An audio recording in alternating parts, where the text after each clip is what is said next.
Of course, many of us fall somewhere between Rachel and Regina. Sometimes the love of God seems very real and very near to us. Other days, God's love feels like empty words, not a living, treasured truth. And still others among us see God as a stern and distant father who delights in punishing his children. Why do some of us struggle to feel God's love? I believe that the answer lies in the nature of love itself. Love is not a solo experience. Love requires both a lover and a responder.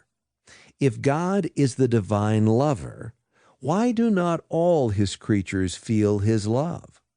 Perhaps it's because some are looking in the wrong direction. So many things influence our response to God: culture, family background, life experiences, good and bad, the teachings of our religion. But love is a matter of the heart, the soul, not ritual or religion or what our families or peers do. And each of us expresses and understands love differently, including God's love. Each of us speaks and understands love differently.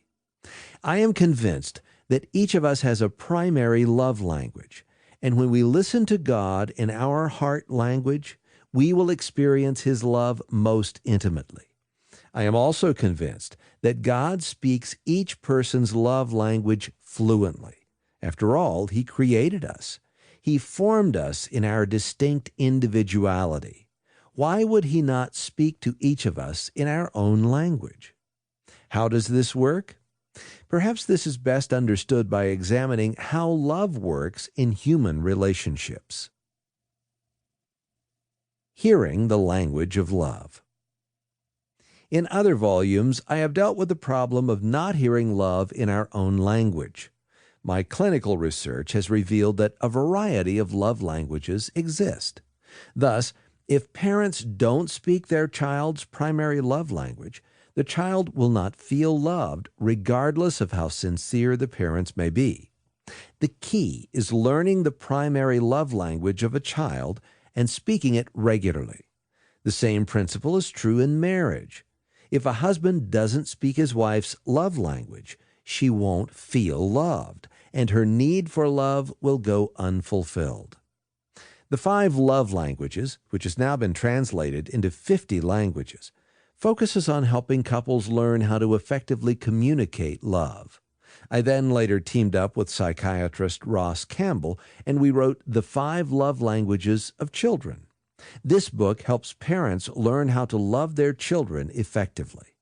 Next came The 5 Love Languages of Teenagers, which is designed to help parents navigate the turbulent waters of loving their children through the adolescent years.